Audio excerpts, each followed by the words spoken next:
kembali 100%. Ya saya nuntutnya di itu aja. Tolong ya Pak Presiden, Pak Kapolri, Pak Mabes, Pak Kapolri, Pak. Saya nuntut Pak, saya sudah 4 tahun kemarin Kapolres Pemalang, hasilnya kayak gini. Belum ada kepastian Pak Presiden, Pak Mabes. Tolong Pak Men, sayang uang saya kembali. Assalamualaikum warahmatullahi wabarakatuh. Teman-teman yang dimuliakan oleh Allah Subhanahu wa Ta'ala, dimanapun Anda berada, kita lihat tadi ada cuplikan daripada pengaduan dari masyarakat bahwasanya dia itu tertipu, entah dikatakan tertipu atau enggak. Jadi keluarga ini ya, mereka itu anaknya itu pengen dijadikan polisi ya. Dia pengen anaknya menjadi polisi. Dia punya 2 anak, dia pengen menjadi polisi anaknya. Sudah melalui tes ya, tapi ternyata gagal melalui tes. Kemudian orang tuanya ini, mereka ini mencoba usaha lain lewat jalur lain seperti itu, dan ternyata disambut oleh Kapolres ya. Tadi dia menyebutkan Kapolres minta uangnya dikembalikan. Jadi dia itu disambut oleh pihak, mungkin dari pihak kepolisian. Dia pengen anaknya menjadi polisi. Nah, terus ditawarin kalau mau menjadi polisi ya berarti mungkin harus ada uang pelicin ya, bahasa kita uang pelicin. Nah, sehingga bapak ini mereka memberikan uang pelicin itu yang kalau di total ya, akhir totalnya nyampe 900 juta. Bukan nilai yang sangat kecil, 900 juta, hampir 1 miliar. Dan bapak ini ya, dia mempunyai uang 900 juta ini juga karena jual sawah, hanya demi supaya anaknya menjadi polisi. Kasus ini terjadi di Pemalang, dan sekarang sudah naik di berita ya, di berita. Kalau di sini kita beritanya di TV News ya. Teman-teman yang dimuliakan oleh Allah Subhanahu wa Ta'ala, kita itu sudah tahu teman-teman ya, bahwa sekarang itu sudah zaman canggih, di mana kesalahan-kesalahan baik dari masyarakat, baik dari pejabat, semua yang terjadi di zaman yang modern ini itu sudah gampang atau bisa direkod teman-teman ya, bisa direkod karena udah ada video, udah ada kamera, udah ada CCTV ya, dan udah ada internet pastinya, dan media sosial, udah ada Facebook, udah ada YouTube, ada TikTok yang bisa memviralkan kesalahan ya, bisa memviralkan kesalahan kita.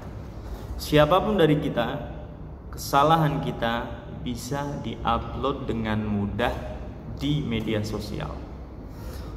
Ini menunjukkan bahwa rahmat Allah ini harus kita manfaatkan dengan baik. Karena apa? Kesalahan kita sedikit di zaman ini akan gampang terpublikasikan. Maka dari itu bapak ini ya, kalau dilihat dia dari Pemalang, sebenarnya dia itu juga melakukan kesalahan teman-teman. Ketika Anda ditawari suatu jabatan ya, diiming-imingi jabatan, mau jadi PNS, mau jadi polisi, mau jadi ABRI, apapun itu, kalau Anda harus membayar, ya, bahasa kitanya menyogok seperti itu ya, menyuap, maka ingat teman-teman bahwa itu tindakan yang salah. Kita kerja supaya mendapatkan rizki yang halal, tapi di mana kalau diawali dengan tindakan yang salah, yang mungkin dalam agama kita, dalam agama Islam, tindakan yang haram. Itu saja sebenarnya. Kalau seandainya bapak ini, anaknya ini, ya, yang dia sudah menghabiskan 900 juta dan anaknya jadi polisi, apakah bapak ini akan apakah bapak ini akan mengadu? Saya kira tidak. Karena bapak ini merasa ditipu, maka dia mengadu.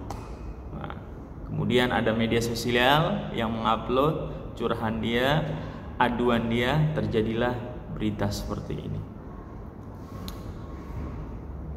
Kita sebagai warga, teman-teman, harus sudah pandai bahwasanya tindakan penyuapan, baik yang menyuap maupun yang disuap, istilahnya penyuap pasif dan penyuap aktif dan penyuap pasif, semuanya itu di dalam agama Islam hukumnya haram. Bahkan Nabi Muhammad SAW menyampaikan ar-rashi wal murtashi finnar, orang yang menyuap dan yang disuap sama-sama di neraka. Ini hadis daripada Nabi Muhammad SAW. Maka tindakan suap menyuap, baik kalau kita mau diiming-imingi untuk menjadi pejabat atau mempunyai kedudukan yang tinggi di mata manusia dengan cara kita bayar, yaitu namanya suap, teman-teman. Dan itu hukumnya haram dalam agama kita. Maka jangan sampai kita seperti itu, ya, jangan sampai kita suap menyuap, ya. Dan ini juga salah satu melanggar daripada peraturan yang ada di dalam Undang-Undang Republik Indonesia. Kalau kita suap menyuap, kita mau jadi lurah, kita disuap atau kita menyuap, itu juga salah. Ar-rashi wal murtashi finnar, orang yang suap menyuap itu di neraka. Bahkan Rasulullah SAW di hadis lain menyampaikan akan melaknat orang yang menyuap dan orang yang disuap. Terus ada logika seperti ini, teman-teman. Dimana kalau misal kita memilih pemimpin dan di antara dua pemimpin ini ada yang menyuap, ya otomatis kita jangan pilih yang menyuap. Walaupun misal track record daripada orang yang menyuap ini lebih baik daripada yang tidak menyuap. Patokannya, kalau sebelum dia menjadi pemimpin, sebelum dia mendapatkan jabatan aja, dia sudah berani untuk melanggar perintah agama dan juga larangan dalam peraturan yang ada di Indonesia, berarti dia menunjukkan dia itu tidak takut sama Tuhan, dia sama Allah, ya.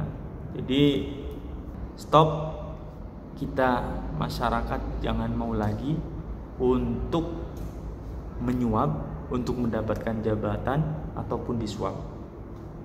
Karena kalau enggak, seperti ini akan terus terjadi di semua level untuk mendapatkan pekerjaan maupun jabatan. Ya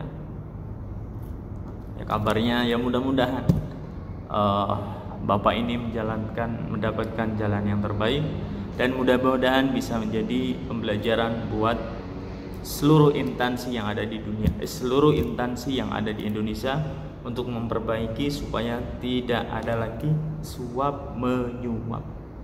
Salam sehat.